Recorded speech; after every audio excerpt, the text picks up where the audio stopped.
Hello, everyone. It's coming up on 2 o'clock on the West Coast. Patrick Scott here. It is Friday, April 24th, and I welcome you to another YouTube Live. I haven't been here for a while, been kind of busy, good busy, traveling a lot, did a wonderful series of courses in San Diego, of course, in March, the typical HUNA 3 weeks, HUNA number 72, I think it was. And, continue to rock and roll here in our work, healing the planet, enlightening the planet, bringing uh, help to whoever can handle it. This weekend, teaching a HUNA Level 1 training online, um, which will be fun for me. For me, I think it'll be fun for the students too, don't get me wrong. And have a lot of things, kind of a lot of irons in the fire. I come to your live today, always on the heels of our group and student supervision here at Heads Up. Heads Up is our clinic that we have here in Las Vegas, and very proud of it. We serve underserved populations, veterans, low-income people, people of various diverse ethnic origins, and we are a traditional Joint Commission accredited behavioral outpatient network, but we also infuse more esoteric, cutting edge, sometimes you'd call bleeding edge technologies. We do hypnosis and neurolinguistic programming, biofeedback, transcranial magnetic stimulation. We're looking as psychedelics come to market, we're investigating whether or not we want to do ketamine or ibogaine or any of those. And so today our conversation centered around what's going on. Now, we've been in this business for, I've been in the business for about 40 years, coming up on 40 years. Heads Up as a low income mental health clinic has been around for almost 20. It's 18 years, October 1st. And we are noticing that in 2026, there is a heightened sense of everything: heightened anxiety, heightened anger, heightened frustration, heightened desperation. And how it's manifesting certainly is by our caseload and by the clinical presentations that we see in terms of what's coming through the door. But we also have had more complaints, and I'll go through some specifics with you in a moment. Um, More complaints than we've ever had. And I didn't say this to the group to say anybody's in trouble. We handle complaints, we take them very seriously, we do our very, very best.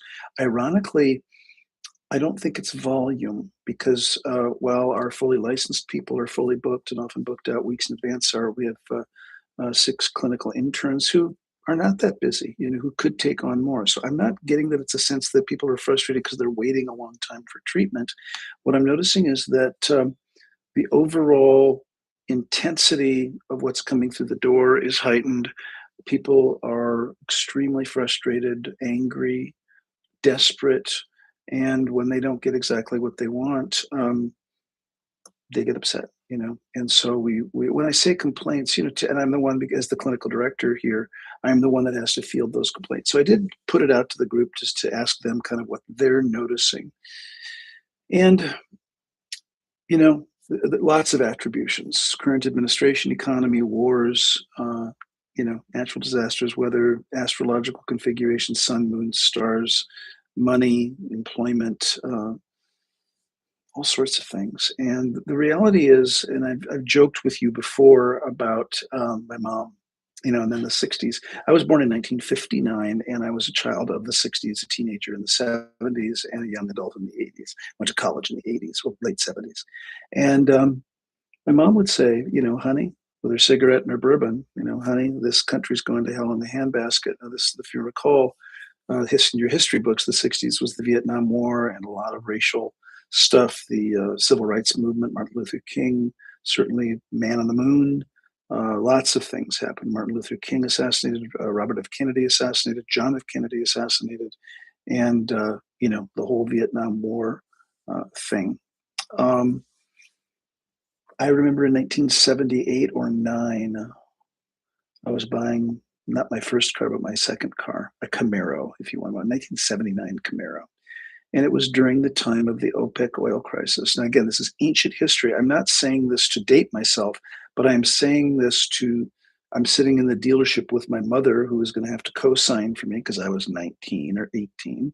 And my mom was going to co-sign. I was going to pay, but she had to co-sign because I was 18 and had no credit. And it was a Camaro, so it's like a sporty car. And the conversation that my mother wanted to know at the time is, well, is there going to be any gas? And we're buying this new car, and how expensive is the gas going to be? And he's a waiter in a restaurant. Is he going to be able to afford to put gas in this thing? And all the stuff about this is about the time that mileage and gas mileage was becoming. Because remember, gas. And this is going to sound terrible. Sorry, but gas was 29 cents a gallon in the 60s, and it was not much more. Maybe it wasn't even a dollar in the 70s. So, but at that time, I guess my point is that as in the Huna tradition, we talk about cycles and rhythms. And if you've been on the planet for a long enough time, you see that the things just go in cycles. Now, that is not to discount or diminish anyone's felt experience at all. So, my intention today, I just want to talk about how do we emotionally regulate when the world is going absolutely batshit crazy around us? So today I'm going to talk about some psychological models. I'm going to talk about how you modulate and regulate, what tools you have at your disposal, how I can help you, and also talk about a psychological model of total behavior and to help you kind of understand what you can directly control. Um, so let's get right into it. I don't want to belabor it. So William Glasser is a psychiatrist, noted author. He's passed away, but I studied with him in the 90s, and he coined a term. His theory, if you will, his book in the 70s was called Control Theory. In the early 2000s, or the late 90s, it was called Choice Theory. And he talked about this idea of total behavior. And what he did was he broke up human behavior into four distinct aspects. And I'm going to go through them now. This will be recorded, and you can take. Joshua Hayduk is asking about OPEC, the Organization of Petroleum Exporting Countries, which was in the 70s. The OPEC nations, typically Middle Eastern countries, were restricting the flow of oil, if intentionally to drive up the price. And there was an oil crisis. And so Dr. Glasser said that, and I'm going to preface Dr. Glasser's work with this idea of sort of a sphere or a wheel, that truly the only thing you can directly control is yourself. And we're going to talk about that in the middle. But I want to talk about this in the context of a behavioral wheel. And so I'd like you to visualize with me, a sphere, a circle in the center, which is basically, you could write the word, and if I had a flip chart, or I suppose I could pull up a whiteboard and draw it for you. It's pretty simple. In the center of this circle, this concentric circles, is control, where you have control. And we're going to talk in a moment about Dr. Glasser and how he breaks even control up and down into some distinct segments. We would say the only thing you can directly control is yourself. People would disagree with me. They say, well, I can't control my emotions, and I can't control my thinking, and I can't control what I eat, I can't control what I drink, and I can't control my addiction. And so, Dr. Scott, you're full of shit, because there's so many aspects to myself that I can't seemingly control. And what he would say that and what I would say is that you have a better chance at life if you focus on what you can control. The second circle in the concentric circle format is where you can influence. If you've ever had children, if you've ever been a teacher, a coach, a clinician, if you interact with other people, really, if you're a human on the planet, even though you can't directly control another living system, you can exercise or exert influence. And we would say that all of our social media, all of our stuff online is our best attempt. And we call them influencers. People who are on YouTube and TikTok and all that kind of stuff, they're influencers.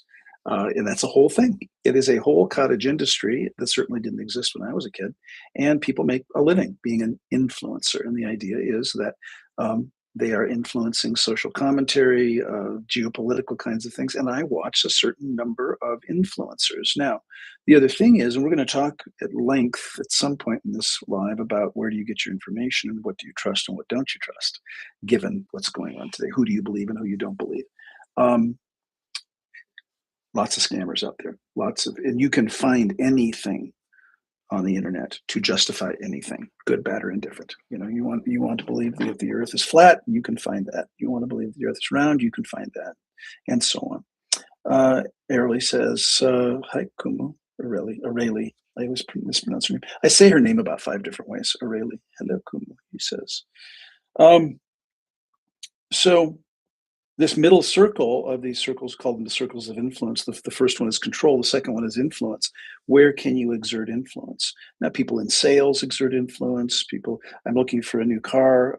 We just got a new house in Minnesota, new townhouse. Very excited. Just moved in today. I'm not there.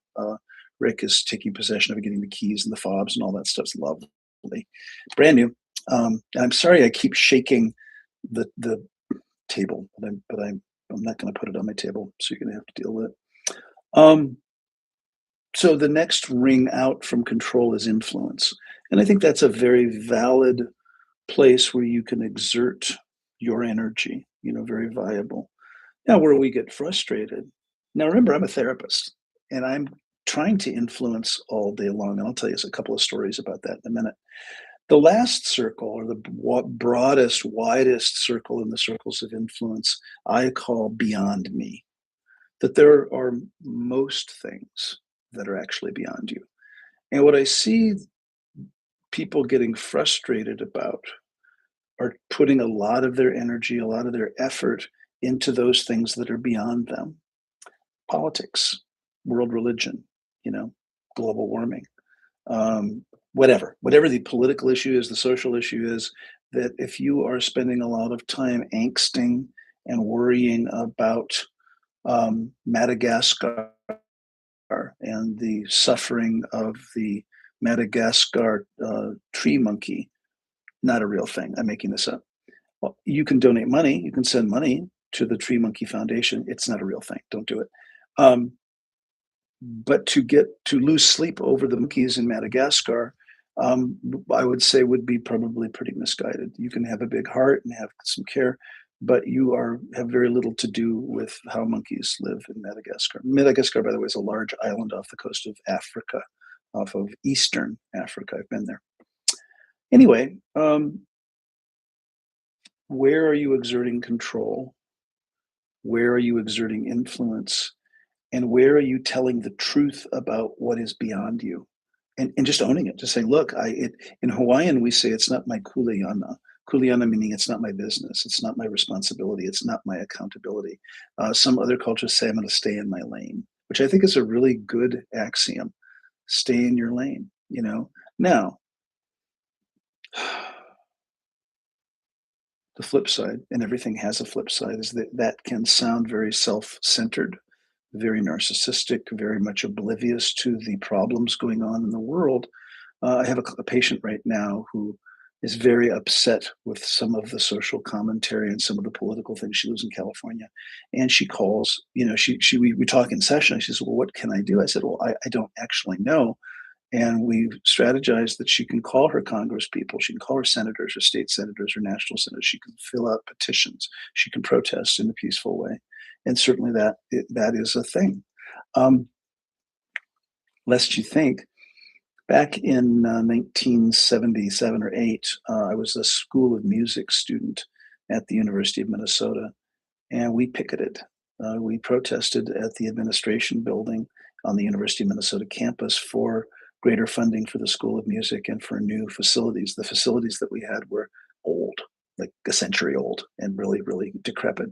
Now, in my lifetime, I shouldn't say that, in my tenure as a student at the University of Minnesota, which was 5 years, from 1977 to 1982, I saw no movement in terms of the School of Music that I could see. When I went back as an alumni a few years later, new building on the West Bank, beautiful new facilities, new concert hall, new stages, new instruments. Marching band got a new place to be, new stadium, and so on.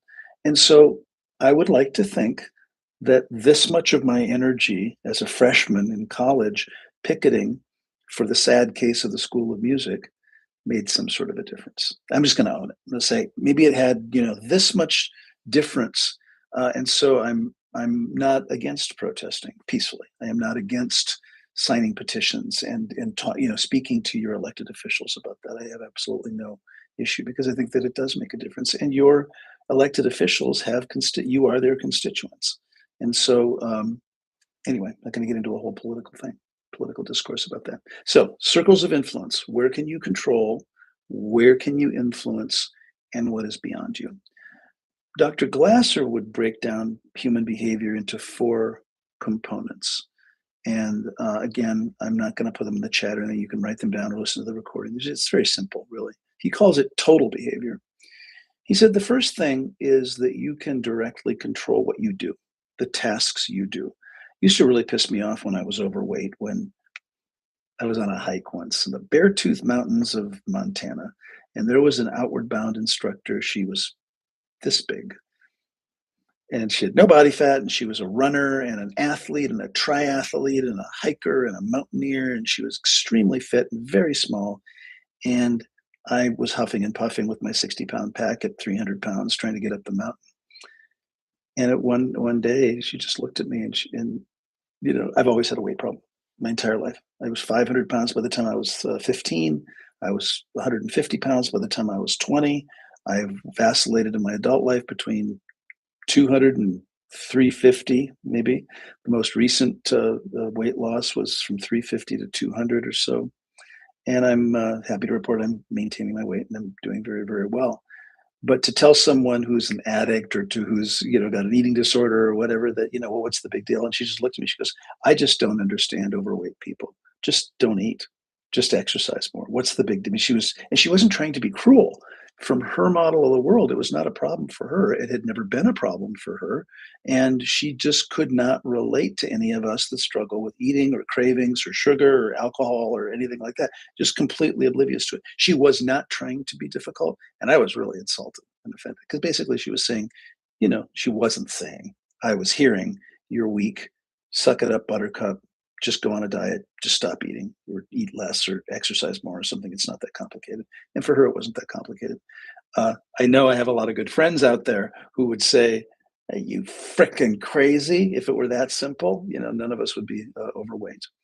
So Dr. Glasser says that the number one thing that you can directly control is what you do. Now, he talks about doing now, the tasks. Do you go to the gym? What do you put in your mouth? What do you drink? What do you consume? What are the tasks you do? How proactive are you? And we can take it out of health and wellness and take it into career. Do you go to school? Do you do do you get your things done? That kind of thing. So he would say, and I think that this is pretty fair to say that you can directly control what you do. I still will get pushback from people saying, well, no, I'm out of control. I can't. I procrastinate and I can't. Now, the work that I do and the work that we do as a community is to really help people win against themselves, those phobias, those patterns, trends, habits, and themes in human behavior. And that's what kind of my whole life's mission is. Number two, thinking. Dr. Glasser says that you may not believe it, but that we can all directly control what we think and how we think. Now, Aaron Beck in the 50s coined the term cognitive behavioral therapy to address both of these two aspects of total behavior. Now, he did it way before Dr. Glasser did. He said cognitive is how you think. You can control your thinking, change your thinking, change your life. I think there's even a book called Change Your Thinking, Change Your Life. So that has been around for, 75 years or so. This idea that if you change your thought patterns, your negative thinking, your anything like that, that can help change some other aspects of total behavior that we'll get to, emotions, things.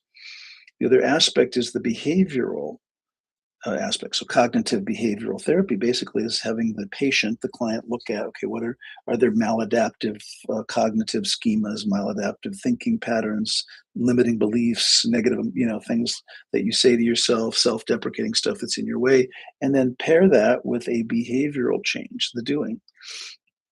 So Dr. Glasser would say number one is doing, number two is thinking. Aaron Beck, Dr. Beck in the 50s would say thinking, doing. Thinking behavior, cognitive behavioral therapy, which we know has great, great efficacy.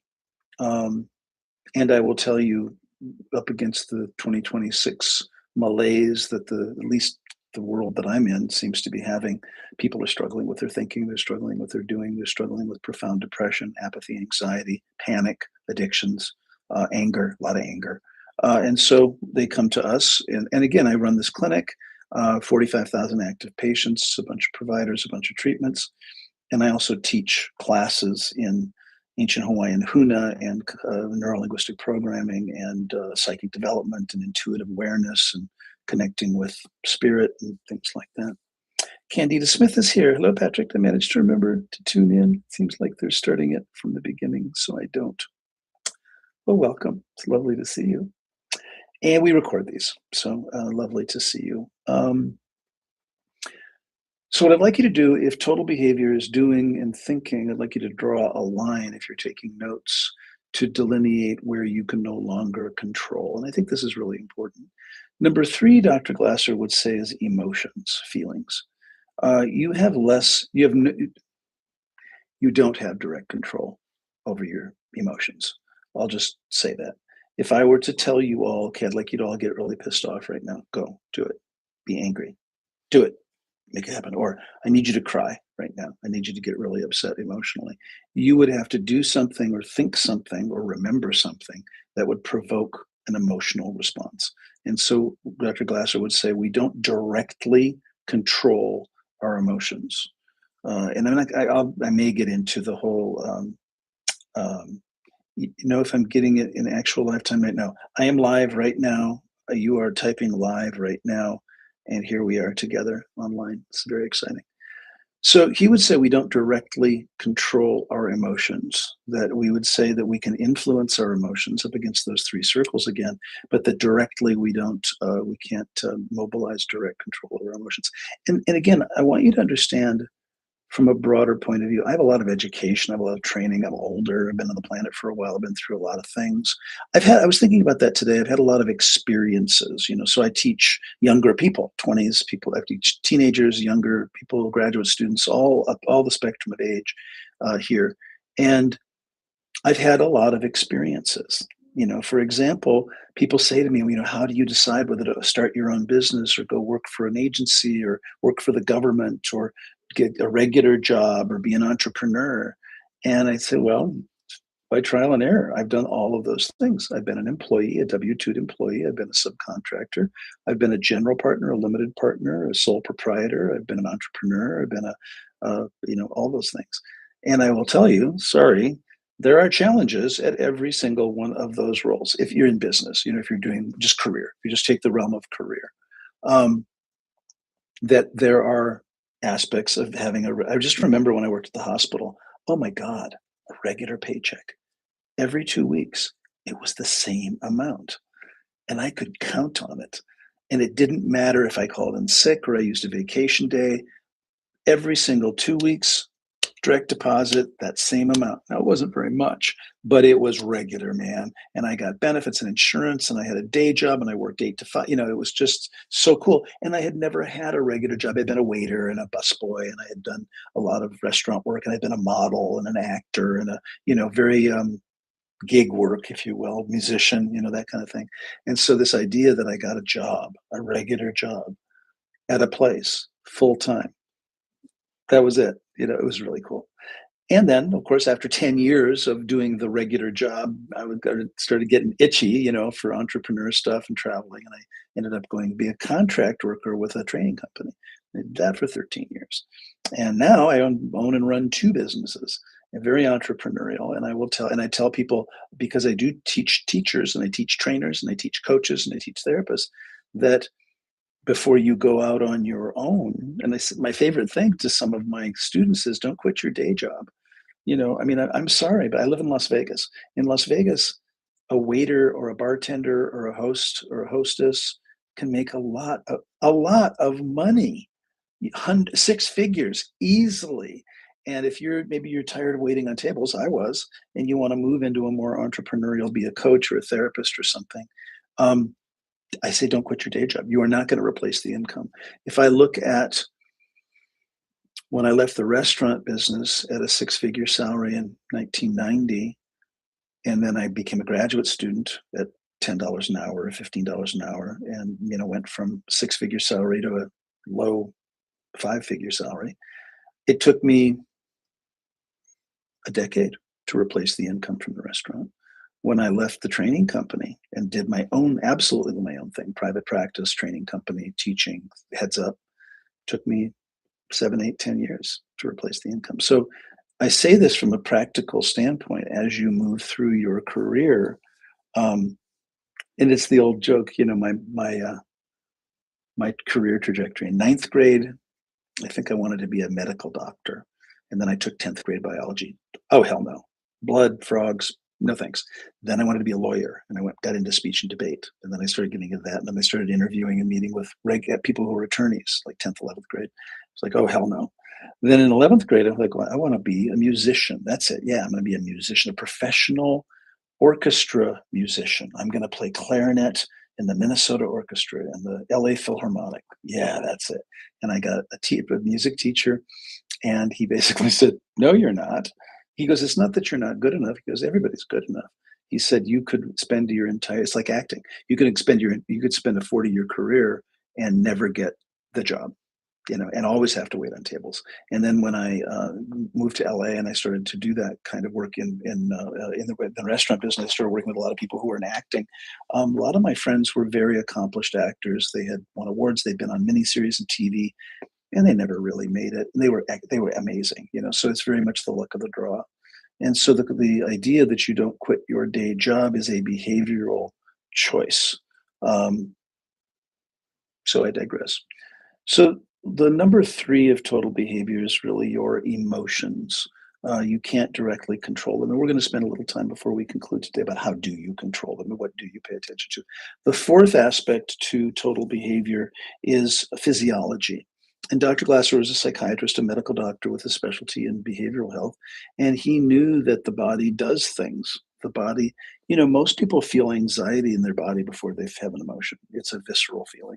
It's a gut level feeling, the butterflies in the stomach. And if you look at the fight or flight response, that is a very physiological response. So sometimes I will test groups, and let's just do it right now. Imagine you've been at a restaurant and you're in a downtown urban area. Let's say you're in downtown LA, or you're in Manhattan, or you're in Chicago, and you have been with some friends and you've met, and you've partied down. You have had a little alcohol, not enough to not keep you from driving, but you're sober enough, but you're tired, you've had a busy week, and you take the elevator to the top floor of the parking structure where you parked, because when you got there, everything was packed. You had to park on the very top floor of the parking structure.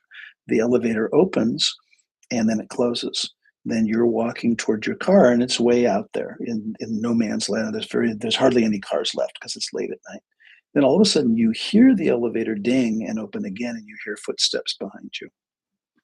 Just going to pause for a second. I just want you to visualize, imagine, or feel that. What does your body do? And I'm taking you through a scenario here so you can play it out. You're walking to your car, the footsteps start to accelerate, like they're coming at you. Do you turn around and look to see who it is? Do you go faster? Do you get your keys? Do you have mace or pepper spray in your purse? Do you have, some sort of a weapon on you? What do you do? And you start running, and then the steps behind you start running. And then pretty soon you get to your car, you do the thing, and you get in your car, and you rapidly turn around, and it's your best friend saying that you'd forgotten your cell phone on the table, and hands it to you. Now, I know human behavior. You're going to make up, and your unconscious mind is going to make up all sorts of things about who that is behind you, and the steps, and the night. It's late at night, and maybe you're a little tired, and maybe have a glass of wine or something on board, and you're going to make up all sorts of things until your friend. Now, your friend could have said, "Hey, your name. I have your phone. Slow up. Hold up. I've got your phone." But they don't say that. They just start chasing after you, right? Like that. Here, it happened yesterday or day before. I was leaving. For the clinic for the day. And Colleen, my business partner, it's her birthday today, by the way. Happy birthday, Colleen. And I didn't know I was going to my car. I had a box. I had my bag. I had a drink. I've got my thing, and I'm getting to my car. It's fully lit, daylight out. It's 4 or 5 o'clock, and I didn't hear her behind me, and she got up on me and startled me, and I was just like, "Whoa!" And she goes, "Oh, I'm sorry. I should have said something. I should have yelled at you."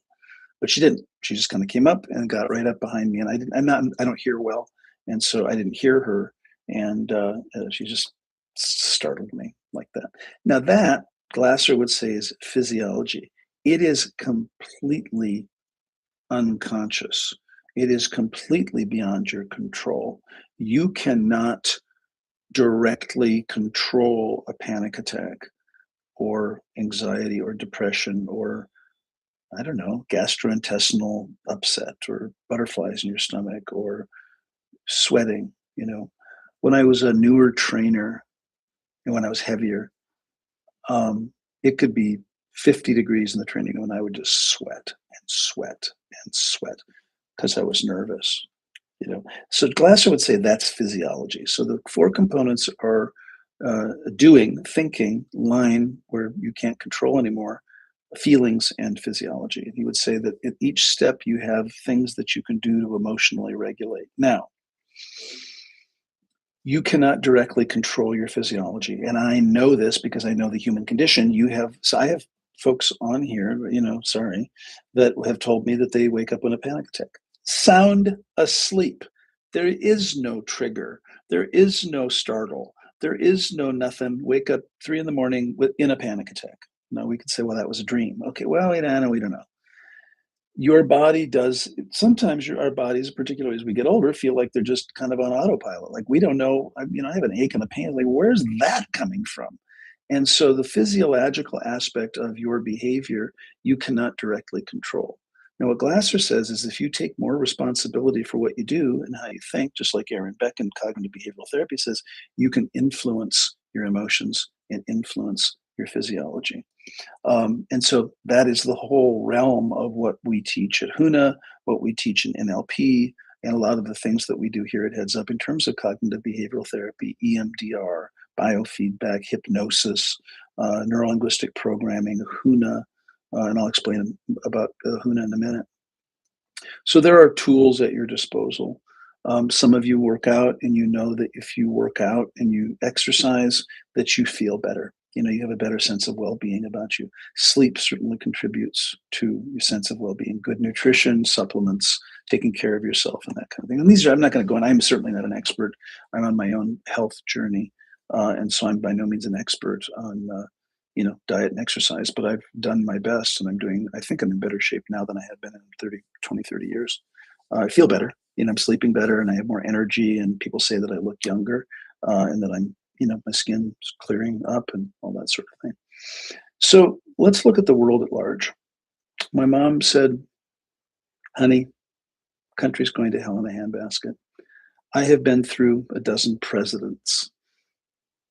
And I've told some of you this. I used to do mental health evaluations for seniors, literally Alzheimer's and dementia assessments.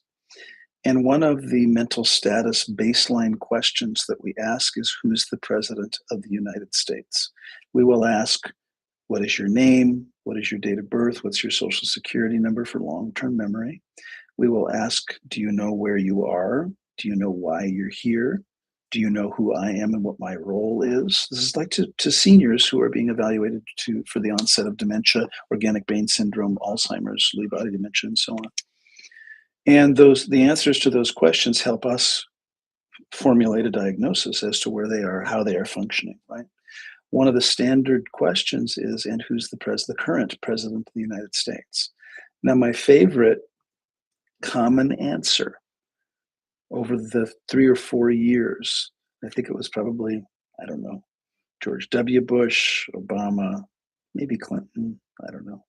Remember, I've been through 12 presidents since Eisenhower. That idiot.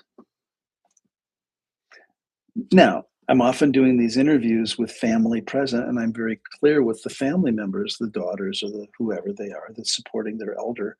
I'm like, you may not answer for them, and you may not coach them. And I'm really strict. It's like, if you're going to start telling them the answers, I need you to leave.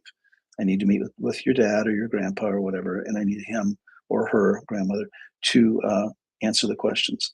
And the common answer among folks struggling with organic brain syndrome or dementia is that who's the current president? That idiot.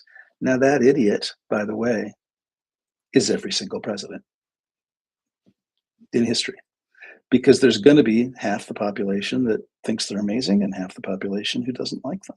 And that's been the case forever since I've been around. And so I I'm pretty apolitical. I'm you know I think that these things happen. So how do you manage the information you're receiving? How do you manage your consciousness? What do you expose yourself to? How do you emotionally regulate when things get dicey? Now, what I'm noticing, as I said, I have my own little anecdotal research about this whole level of global anxiety is increasing. Now, I'm going to throw out a bunch of theories, some of them very esoteric, very woo-woo. I suppose I could throw out some conspiracy theories too. I tend not to be a conspiracy theorist. I'm grounded in people's felt experience, but there are flat earthers that believe the earth is flat. There are certain religious denominations that believe the earth is 4,000 years old. Um, there's certain religious denominations that believe in demons, that demonic and devilish activities taking over the planet. I told you some of you have been recruited by the Catholic Church to become an exorcist. Well, not technically, but they're recruiting exorcists right now. Saying, and Pope Leo just came out in the last couple of weeks. This is new. This is not. I'm not talking history. Pope Leo, our Pope named I think Bob, because his name is Bob, from Chicago, said the amount of demonic activity going on the planet is rapidly increasing, and that they have an exorcist shortage. I am not making this up. You can look it up, that they're looking for exorcists, and they are looking specifically for people to enter the Catholic priesthood to be trained in to do exorcisms. Sorry. And what I really appreciate about what I'm reading about them is that if you go to the Catholic Church, now there are people, and all this, who I'm they would never come to a mental health practitioner, but they would go to a witch doctor, they'd go to a shaman, they'd go to a priest, they'd go to a curandera, they'd go to a kahuna, if they thought of it as a kahuna, we don't use that term anymore. They wouldn't go to a psychiatrist, but they'll go, so and I'm not making a judgment about how people get the help that they need. It doesn't matter whether you believe in exorcisms or not, or whether you believe in witch doctory, or it doesn't matter what I believe. I had a great conversation with the graduate students today about, how do you distinguish between a delusion, a hallucination, and a spiritual possession? It's like, well, what I love about the Catholic Church, if you're a parishioner, I think they even do it with if you're not a parishioner. If you have to meet certain criteria to get an exorcism, and it's a long time. But what I appreciate is you get a thorough medical evaluation by a doctor, not a Catholic Church doctor, just a doctor they send you. They pay for it. You get a psychological evaluation, a thorough, not just an hour-long intake. You get like a battery of tests with a psychologist or some fully licensed professional that the Catholic Church pays for. It's not a church doctor, right? Just be clear. And then if you meet all those criteria and the medical problems are ruled out and the psychological problems are ruled out and the symptoms of possession, whatever they are, I don't know what they are still there, then you may qualify for a spiritual intervention. I really appreciate that because that's what we do in mental health. In mental health, somebody comes in, we're looking at the physical body. You're going to see your doctor. You're going to get an EKG. You're going to get some labs drawn. You're going to get some psychological testing done. You're going to have a screening with a student with a bunch of psychological instruments. You're going to get an intake with a provider, a prescriber here. You're going to get a psychosocial evaluation, and that taken together between what your doctor says and your history and your testing and all that stuff, your labs, we're going to come up with a comprehensive treatment plan that addresses your needs specifically. And that's what the Catholic Church is doing. So please hear me. I have a great deal of respect. And it doesn't matter what you believe. To quote the sacred text of the Matrix, frankly, your belief system, and I'm going to get it wrong. I think it was Morpheus saying this to Neo when Neo says, well, I just don't believe this. And Morpheus responds with, well, fortunately, my belief system does not require you to believe. I'll say that again because I think it's really powerful. I don't believe any of it. I had a student in a class recently. I was just doing this realm travel class, and I was doing psychic readings, and I felt the presence of her father. And I said, "Well, I think your father's here." And she said, "Well, I don't believe it." And I didn't say it, but I wanted to say this. Well, fortunately, your dad doesn't care whether you believe it because he's right here, and I don't care whether you believe it because he's right here. And I'm going to share with you what he has to say, and you can take it or leave it. But I think it's interesting you pay money to come to a class on psychic readings and you don't believe it. Funny, funny, haha. Many tears and sobbing later, after he came through and gave her some information, uh, she changed her tune. Because I don't have an agenda that anybody believe anything. And what I was talking to the graduate students today, this morning, about was our model. If you work with people, if you're a clinician and you work with other people, you must look at their model of the world and what you. I'm sorry, I don't mean any disrespect, but frankly, it doesn't matter what you believe or don't believe. My mission on the planet is to ease suffering, to offer healing, and to get people to the next level of their development, and to create environments of safety where transformation and healing can occur. Nowhere in there is my belief system. And so I have folks come in this office every day with all sorts of beliefs about things. And if I had to conform to their belief system, funny story. And those of you that know me well, um, a guy, 50-year-old, 50 something year old white male, bald, stocky bus driver, local bus company here, sent for anger management. He works in a largely minority place in Las Vegas, and he is gets into arguments with people of diverse ethnic origin. Let's just say who want free rides, and the bus is filmed. Everything's on camera on the city buses, right? So these fights are like, they're it's obvious. I mean, they can, So he is going to lose his job if he doesn't manage his anger. So he comes in for his intake, and I say hi, and he goes, "Well, I'm so glad you're white." And I said, "Okay." He says, "And you're my age." Okay, that's great.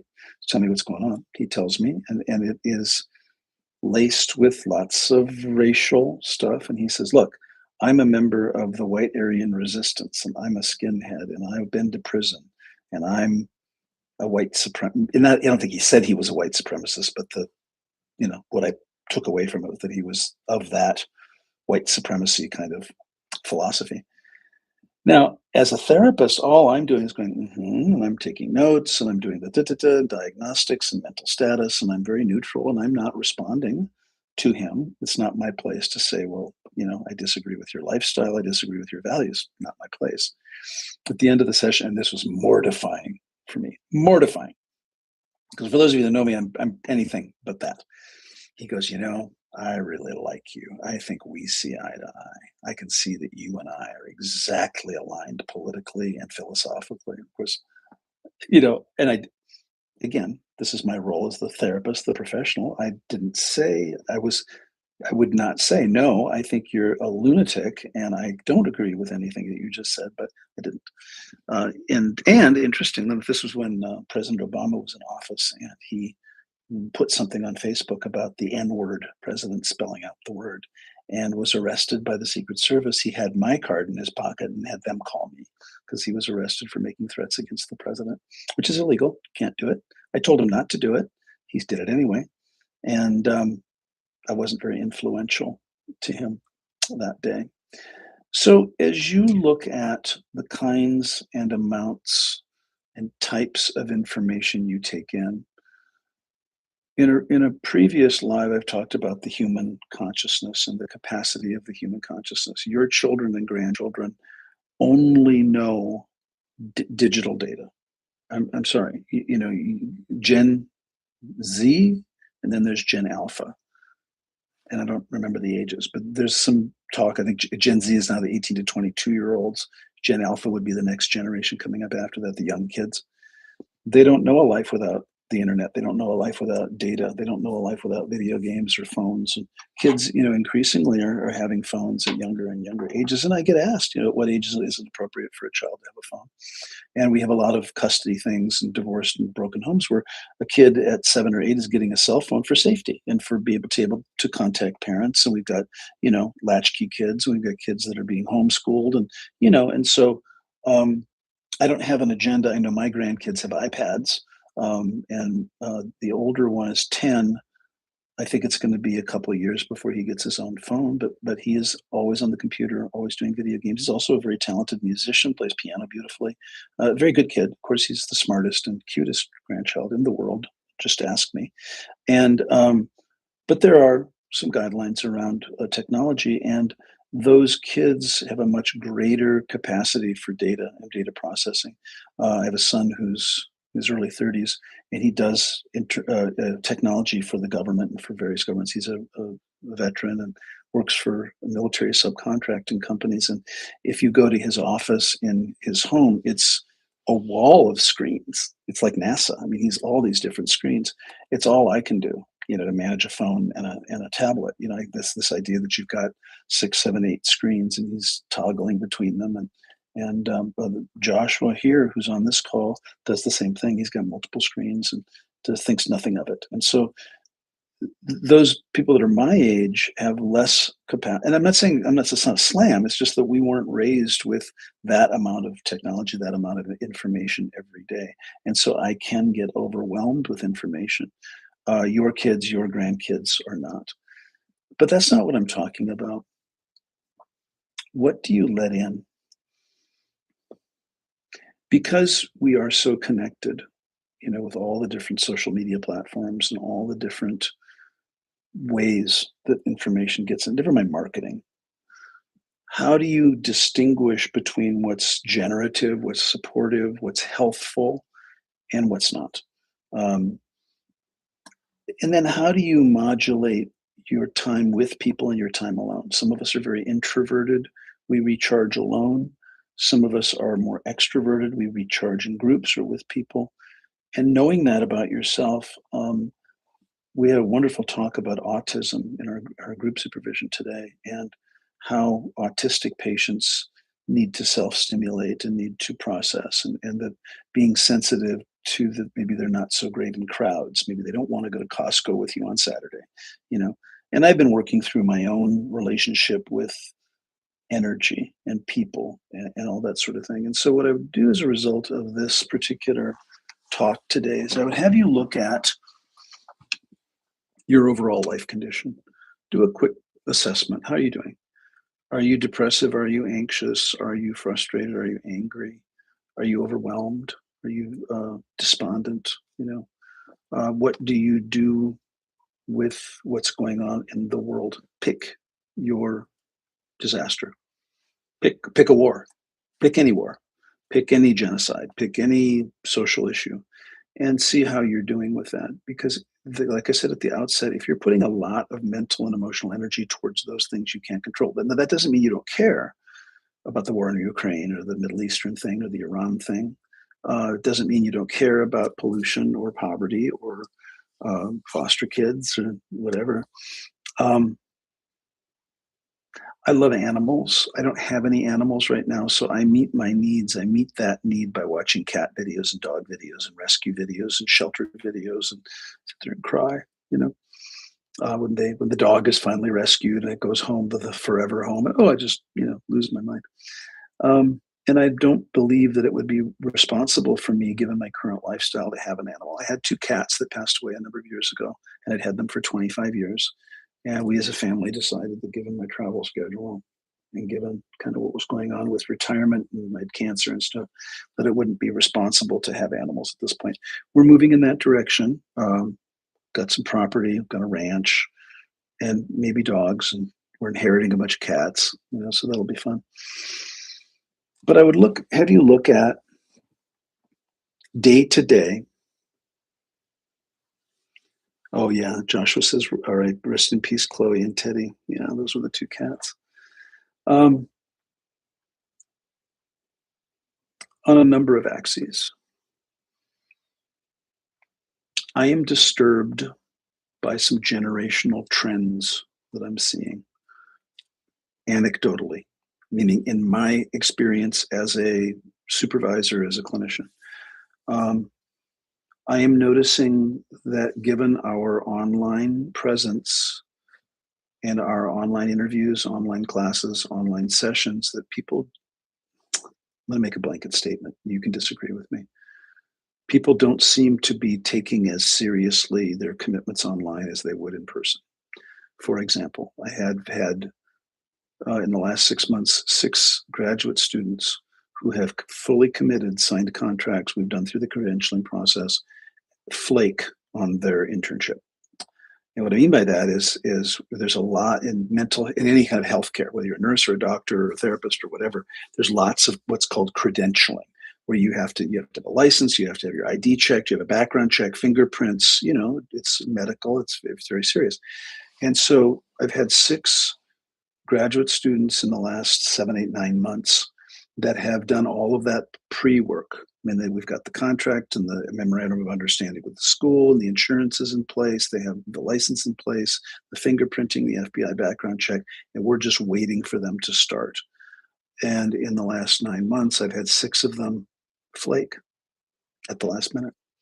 Like, I'm seeing on my calendar, so and so is supposed to start this week from XYZ University. They don't show. So then I reach out. 2 of them ghosted me completely, never heard from them again. 4 of them came up with some version of, I forgot. I'm not making this up. I forgot. Oh, I found another placement. I dropped out of school. Something came up. Um, so I'm short-handed here because it takes months. I mean, I'm already booking for the fall. It's April. I'm booking for September and October for students right now. And yesterday or day before, I had a graduate student. No, it wasn't a graduate student, it was an intern. So the difference is there's graduate students who are in a graduate doctoral master's program of some sort, and they come to do their clinical rotations here. Then after they graduate, there's an internship where they get clinical hours for licensure. So it's the equivalent of medical school and residency. So residency, you're still called a doctor, you're paid, and so there's in mental health, there's a graduate program of some degree, which is an academic internship or a practicum placement, and then there's an internship, clinical internship, which is more like a residency where you're paid and you don't get paid much, but you're paid and you have to do a certain number of hours to complete your license, to get your license to sit for a board exam. And the interview this week was an intern for an intern. Had been on the books for a while, and they were, and I'm not going to even use the gender, they were a no call, no show. Increasingly, I'm having a zero tolerance for no call, no show. So I texted Michelle, who's the air traffic control for my life, and I said, this person was a no call, no show. Should they call to reschedule, I'm not interested in rescheduling. I've done that before, and if they can't even show up to the interview or manage the interview responsibly, I'm not interested in having them work for me. I know that sounds like a hard ass, but I've just learned over the years that that's kind of indicative. If they blow off the interview, how are they going to handle patient care? How are they going to handle a sick call when they're working? So sure enough, within 24 hours, that person reached out to Michelle, said, sorry, I missed yesterday's appointment. I had the flu. I'd like to reschedule. Michelle texted me and said, can I reschedule this person? And I said, no. And you can tell them that I've been sick. We've all been sick. Now if she said, I was in a car accident, I was in a coma, I was in the ICU, okay, then absolutely, no big deal. But just that I got the flu, I was sick, you could have called, you could have texted, you could have sent an email saying I need to reschedule. I'm not available. And that would have been fine. But the idea that somehow it's okay 48 hours after the missed appointment that blew off my schedule shows a level of disrespect to me and my schedule that I don't want that person in my clinic. I don't want that person. And so I'm hoping that that would be a lesson to them, that they need to manage themselves. And I'm not even angry about it. I'm just kind of done. Now, the trend I'm seeing is increasingly our no-show rate is going up. Our employment interview rate is the no-shows is going up. And so I've decided, see what you think about this. I'm no longer going to do Zoom interviews. I'm no longer anybody that wants to work here is going to have to put some clothes on, put pants on, and come to a physical interview. And they're not going to see me first. They're going to interview with an intern or a student who's going to give them a tour, and then they'll get to me once they get through the student or the intern and the tour. but it's going to be in person. And I'm going to see, and I'll let you know if it makes any difference to the show rate. What the prevailing philosophy is with all of this, the ease of our connection, there's also sort of a lack of accountability. Leave you with, and I am struggling with this a little bit. I'm on TikTok and I do my best, and Josh was really beautifully handling some of that social media, and I record videos and everything else. I'm not sure I understand the snarky comments. Um, and I was with a younger person yesterday, and I said, I don't understand the snarky comments.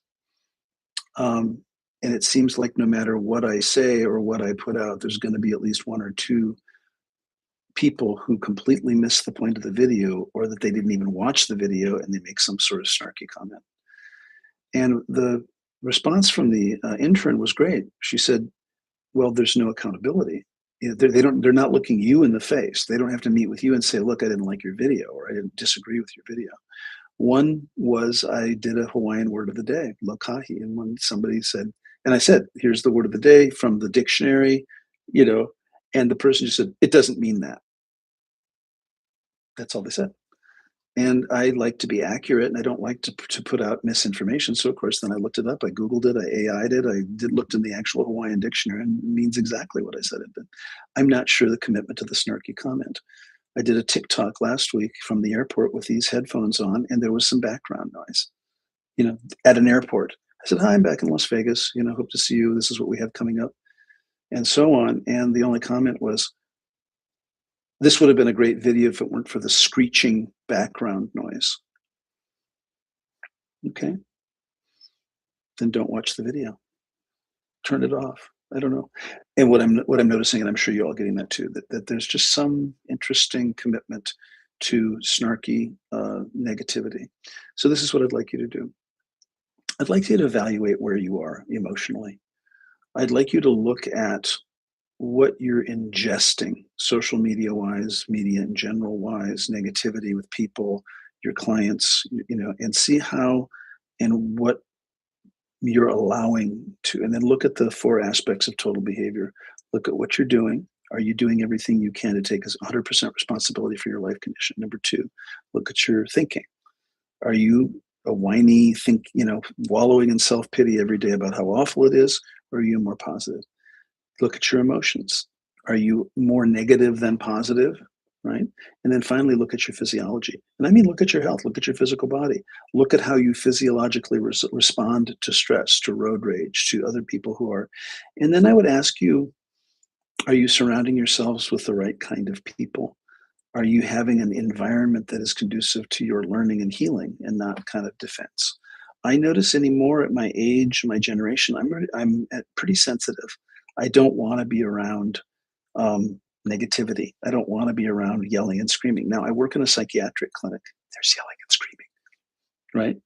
Now, I have a new office. It's in the corner. I have a sound white noise machine outside my door. And back here in the corner, I'm pretty protected. But still, screaming children, screaming adults, screaming veterans, screaming folks. Kind of try to manage it. All right. Well, that's enough for today. I appreciate your time and attention. And we will see you on another live.